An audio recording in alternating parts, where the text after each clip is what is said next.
来吧，新玩具，今天我们来玩 NA 的这一款探长新虫图 50C。其实我看网上很多的玩家喜欢叫这个沙漠色探长啊，这个应该也算是玩家的一种惯性思维，大家叫着习惯了。就像郭德纲相声里边说的，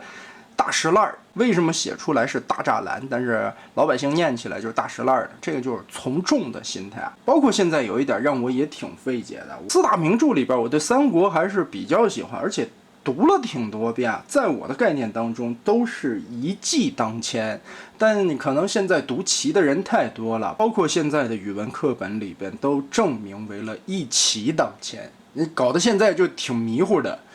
你念骑反而不对了。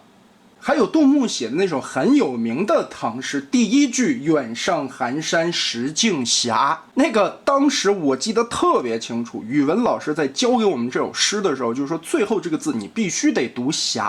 因为这个字是通假字。为什么是通假字？为什么念斜？也是因为当时古诗的一个韵律吧。不然后边白云深处有人家，停车坐爱枫林晚，霜叶红于二月花，它都落在了啊上边，但现在的课本里边就叫你念远上寒山石径斜，所以这个事儿到底是不是一种从众的心态？最后因为念的人多了，所以要把这个字的音改过来，还是说我个人有一种猜测啊，是不是在编撰这些语文教材，或者说是后续的新版的一些字典的时候，就编撰的这些人，或者说就说了算的这些人啊，他们本身就不知道这个通假字的原理，所以呢，又碍于自己的面子，自己反正读错了嘛，但是我是权威，我必须得把这个字按我的读，所以你就会看到杜牧的山行读起来是那么的别扭，那么的拗口，就是因为第一个字他把通假字的斜改成了斜，那这就是个事儿，所以这一点也是让我非常费解的地方。翻回来啊，我们聊的扯远了，来看咱们今天的主角，所谓大家都习惯性的叫做沙漠色的探长，其实这个原型是源自于当年 CE 系列复刻的记忆探长，当时有一个1HB限定，它的名字其实叫做碎岩，或者叫碎屑，翻译的不同，但设定里边它跟探长没有什么关系啊，这玩意儿是一垃圾星人，也就说白了，他和营救车是老乡，而且他的身份还是一个雇佣兵，也并不是说是汽车人霸天虎哪一派的，所谓的就是谁花钱我奉谁当老大，我给谁卖命，就这么一个意思。所以当时1HB的 CE 复刻的记忆探长里边会附赠霸天虎和汽车人两个派系的标志。来看一下玩具的实物，涂装方面来说 ，NA 这回做的也是比较讲究的，包括它身上的这个沙漠涂装的这么一配色，其实它和侏罗纪那配色还不一样，会比那个稍微偏粉一点，这个是偏肉色的，侏罗纪的那个是会偏米黄一点，而身上的这种咖啡色，还有身上的一些细节涂装的点缀，都是仿造老玩具的那个贴纸效果做出来的，还是非常漂亮的。还有一个很容易被玩家忽视的地方，仔细看 NA 这一回的碎屑的面雕，它下巴上边有一圈小胡子，看到没有？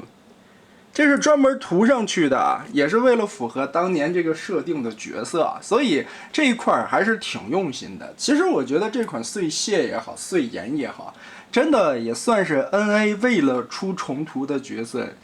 绞尽脑汁也能看到它涂装时候的一些诚意所在。依旧老玩具的重涂，咱就不讲那么细致了，配件这些都摘下来。哎呀，这把小枪还是一个金色的涂装，配件摘掉，开始变形，胳膊撸起来，小臂的盖板打开，手腕折叠，胳膊肘双关节，然后顺着前方这里把肩膀的这个转盘脱下来，拆开腰部的卡点，整个的脊椎拉长，背后翻起来，头部拉起来，旋转180度，脑袋稍微的翘一点点备用。后边整个的摊开轮子，旋转180，然后把脑袋放进来，记得把脖子归正，玻璃翘起来吧。轮子往前拨，旋转到正面的角度上，注意看下方这里的一个转盘走向，扭扭正，贴过来，然后顺着燕尾卡槽把这块钉上。胳膊整合完毕，这里完全的拉平，中间的连杆往下折叠，胯部翻一个90度，然后夹起来，中间的芯儿和小臂连接插在一起。腿部依旧，轮子摘下来，脚丫子这里一分3块，中间的尖儿先窝回来，这个轮子立起来，脚踝旋转180，往后尽量的搓，腿肚子翻出来这个座位的地方，座椅打开，靠枕定好，然后顺着这个膝盖的关节反折叠包回来，对准里边的卡扣，腿部中间扣点咬合，翻折落下来，插住，小机炮插在这个洞里。于是 NA 的这辆小碎岩就变形完成了，身上的涂装非常的不错啊，包括这个面儿它并不是塑料的底色，这是上了漆的，看对着光会有那种漆面的反光效果，亮亮的，很好看啊。而且这个车型一看就是那种确实会在沙漠里边出现啊，像那些贵族老爷兵们开着这个车去突。我们再来对比一下官方老玩具的车型，整体来看的话，其实也都是非常相近的。可能因为是拍照的灯光和我棚里灯光的关系，看起来有一点点色差。那么这一款 NA 的碎岩或者叫碎屑就是这样了。玩具背后的故事，咱们总会聊一些你可能不知道的犄角旮旯的小事情。也通过这一集，大家下一回就不要叫他沙漠色探长了。这个角色叫碎岩也好，碎屑也好，你记得他是一个垃圾星的雇佣兵，任意的派别都可以加入。